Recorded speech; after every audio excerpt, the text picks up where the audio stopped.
Eu queria falar primeiramente de um tipo de impulso. Tá? Nós vimos ali impulso externo e impulso interno. Eu vou começar a falar de impulso externo. Tá certo? Algumas técnicas que a gente pode aprender. A primeira técnica é a técnica da pressão. Para contar um pouco dessa técnica, eu vou falar o que acontecia comigo quando eu era pequeno. Né? O que foi? Quando eu era criança, então, vamos lá. Quando eu era mais novo, eu tinha muita dificuldade de me alimentar. Problema que eu superei facilmente depois que fiquei mais velho, né? E o que acontecia? Minha mãe ficava assim, muito brava porque eu não queria comer, eu tinha muita dificuldade para comer. Mas vocês sabem, né? As mães são muito amáveis, né? Totalmente diferente dos pais, né? Que às vezes são agressivos, né? Perdem a paciência fácil. Aí minha mãe chegava bem assim no meu ouvido, né? Via que eu estava com aquela dificuldade, fazia graça para comer. E ela chegava com toda aquela amorosidade dela, né? E falava o quê? Ou você come tudo, ou eu te arrebento. Né? Era a técnica que minha mãe usava. E botava o quê? A cinta do lado da mesa ali. Mas aí, o que vocês acham? Eu comi ou não? Eu não sou louco, né? Eu era menino, mas não era louco. Eu comia tudinho, né? E a minha mãe, ela utilizava essas técnicas algumas vezes. Aí eu pergunto para vocês, essa técnica da pressão, né, da ameaça, ela existe no mercado hoje?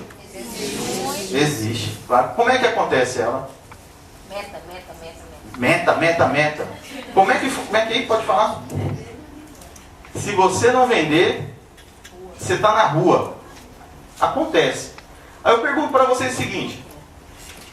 É legal isso, gente? Dá certo por muito tempo? Para algumas pessoas eu até acho que funciona. Para mim, por exemplo, eu trabalho muito bem sob pressão. Agora, algumas pessoas não se dão bem com pressão e acabam desanimando. Tá?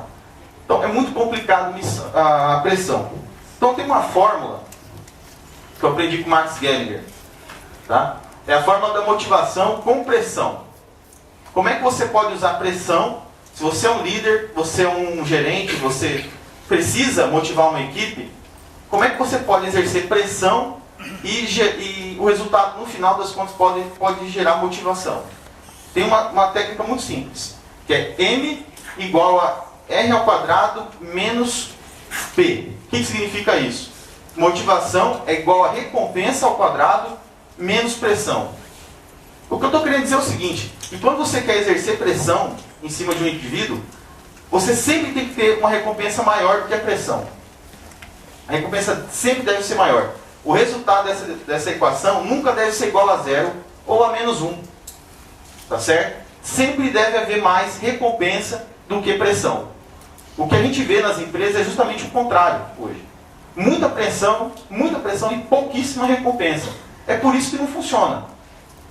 Tá certo? Bom, próxima dica. Acabei de falar de recompensa, não foi isso?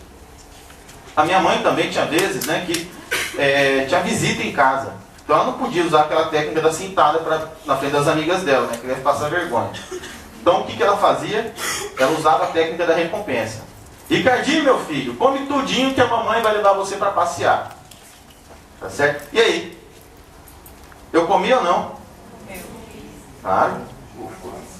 Comia tudinho, gente. Porque eu gostava de passear. E as empresas hoje? Fazem isso? Fazem. Como é que elas fazem isso? Prêmios, comissão, bônus, tem mais? Promoção, faz uma série de coisas. O que é muito legal. Comissão, né? Isso é muito legal, muito bacana. Só que tem um problema também nessa técnica, que é o seguinte.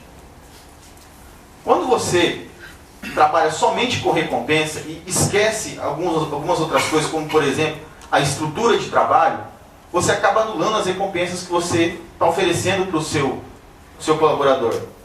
Exemplo, o funcionário não tem uma cadeira confortável para sentar, não tem um ar-condicionado decente, não tem nem ventilador para trabalhar. Então ele pode até receber comissão, mas acaba sendo anulada porque a condição de trabalho é muito ruim.